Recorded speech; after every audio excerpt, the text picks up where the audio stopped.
எனக்கு காலையிலே தெரியும் ரகு இன்னும் டிகிரி முடிக்கலன்னு. டேய் அவன் 420 பார்த்தா நீ அதுக்கு மேல பயங்கரமான ஃப்ராடா இருக்கியடா. 8 அரியர் வச்சுட்டு டிகிரி முடிச்சிட்டேன்னு பொய் வேற சொல்லியிருக்க. அப்ப இந்த கடையிலேயே டிகிரி முடிச்ச ஒரே ஆள் நான் தானா? இந்த 1.5 சம்பளத்தையே பாதிப்பதே தருவேன்னு சொல்லியும் வேலைக்கு வர ஓகே பண்ணீங்க பாத்தீங்களா? அப்பயே நினைச்சேன்டா இதை வாங்குறதுக்கு கூட நீங்க ஒர்த்து இல்லைன்னு. என்ன கிண்டல் பண்றீங்க? வந்த ஃபர்ஸ்ட் டேவே எப்படி கஸ்டமரை கவர் பண்ணி சேல்ஸ் பண்ணேன்னு பாத்தீங்கல்ல. நான் கூட தான் நல்லா சேல்ஸ் பண்ணேன். டேய் இதெல்லாம் ஒரு பெருமையாடா? பார்வதி அக்கா அவங்களை எப்படி நம்பிட்டு இருக்காங்க, அவங்கள போயிட்டு ஏமாத்துறீங்களே மனசாச்சு இல்லாம. சி. அப்படி இல்லைல்ல மணி ப்ரோ, வேலை கன்ஃபார்ம் ஆனதும் மேடம் கிட்ட நானே சொல்லிடலான்னு இருந்தேன். நானும் தான். எனக்கு இன்னும் ஒரு எக்ஸாம் தான் இருக்கு.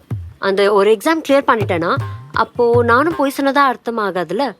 எனக்கு வேலை கன்ஃபார்ம் ஆகும்போது நான் டிகிரியோட இருப்பேன், இன்னும் 3 மாசத்துக்குள்ள. அதனால மணி ப்ரோ ரகு என்ன போட்டு கொடுக்கணும்னு நினைச்சானா அவனை பத்தி நான் போட்டு கொடுத்துருவேன். ஆனா நீங்க அக்கா கிட்ட சொன்னீங்கன்னு வச்சுக்கோங்களேன். இதோட ஃபுல் வீடியோ பார்க்கணும்னா பயோவில் கிளிக் பண்ணுங்க.